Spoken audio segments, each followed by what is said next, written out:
We're learning also about the methods of torture. But unfortunately, we don't have much cooperation in the sense of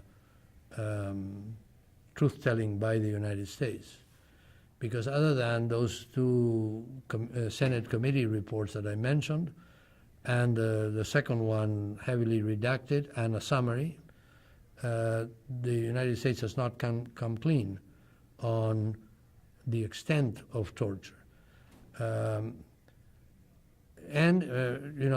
extent of torture is one aspect, but the international standard is very clear that the state not only is responsible for telling the truth about what happened, and of course I mean the whole truth, but also for prosecuting those who may be responsible.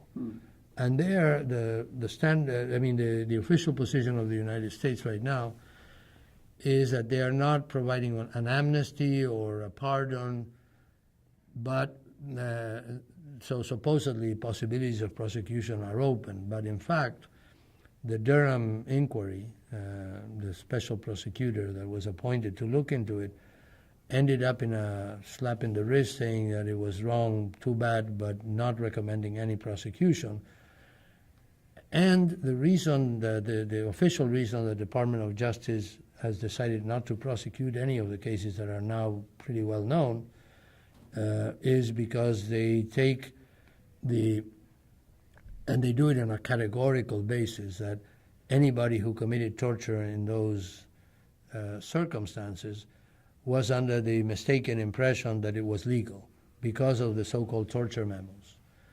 Now, the torture memos were withdrawn even by the Bush administration when they were leaked. And at the same time, they were a memo. That's not legal advice, and that even legal advice that is clearly illegal doesn't exempt you from responsibility. So I think the United States is failing its international obligation to investigate, prosecute, and punish every case of torture with this policy of looking forward and not looking back.